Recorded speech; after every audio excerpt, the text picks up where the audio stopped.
Assalamualaikum warahmatullahi wabarakatuh. Halo semuanya, perkenalkan nama saya Audisyal Tepu dengan NIM 221304184. Di video saya kali ini, saya akan menjelaskan tentang paradigma Islam tentang ilmu ya teman-teman. Baiklah, saya akan menjelaskan paradigma Islam tentang ilmu. Yang pertama ada sumber ilmu. Sumber ilmu itu yang pertama ada dasar dalam Islam.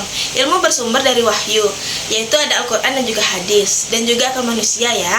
Keduanya harus sejalan dan tidak saling bertentangan. Yang kedua ada tujuan ilmu. Ilmu dalam Islam bertujuan untuk mendekatkan diri kepada Allah Subhanahu wa taala dan memahami ciptaannya dan juga meningkatkan kesejahteraan umat manusia. Yang ketiga ada kewajiban menuntut ilmu. Menuntut ilmu adalah kewajiban bagi setiap manusia Muslim, baik laki-laki maupun perempuan. Rasulullah SAW bersabda, menuntut ilmu itu wajib bagi setiap Muslim. Etika Islam dalam penerapan ilmu, niat ikhlas. Yang pertama ada setiap usaha menuntut dan mengamalkan ilmu harus didasari niat ikhlas untuk mencari keridhaan Allah Subhanahu wa taala. Yang kedua ada menghindari kesombongan. Seorang yang berilmu harus rendah hati dan juga menghindari sikap sombong, serta selalu mengakui bahwa ilmu yang dimilikinya adalah anugerah dari Allah Subhanahu wa taala. Yang ketiga ada manfaat bagi umat Islam.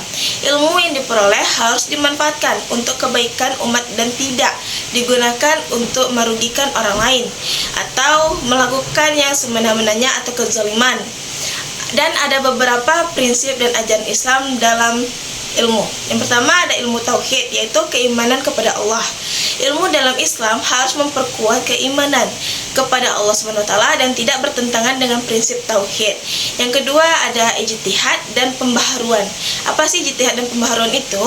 Ijtihad atau usaha keras dalam berpikir dan pembaharuan juga dalam ilmu pengetahuan sesuai dengan perkembangan yang ada pada zaman sekarang.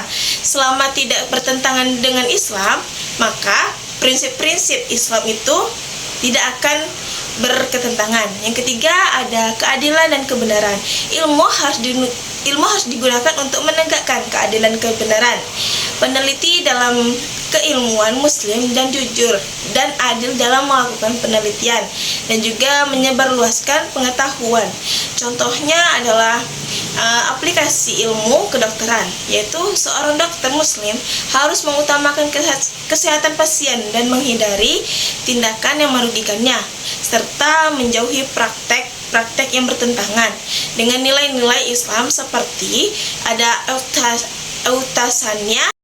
Selanjutnya ada ilmu ekonomi. Prinsip ekonomi Islam melarang riba atau bunga dan mendorong sistem ekonomi yang adil dan seimbang, serta zakat sebagai bentuk kepedulian sosial. Secara keseluruhan, paradigma Islam tentang ilmu itu adalah etika dalam penerapan ilmu, serta prinsip-prinsip dan ajarannya menekankan bahwa pentingnya ilmu yang sejalan itu adalah dengan ajaran Islam, bermanfaat bagi manusia, dan selalu bertujuan untuk mencari semua keridhaan Allah Subhanahu wa taala. Baiklah, sampai di sini video singkat saya kali ini. Bila ada kesalahan mohon diperbaiki karena yang sempurna hanya milik Allah Subhanahu wa taala. Baiklah, wassalamualaikum warahmatullahi wabarakatuh. See you.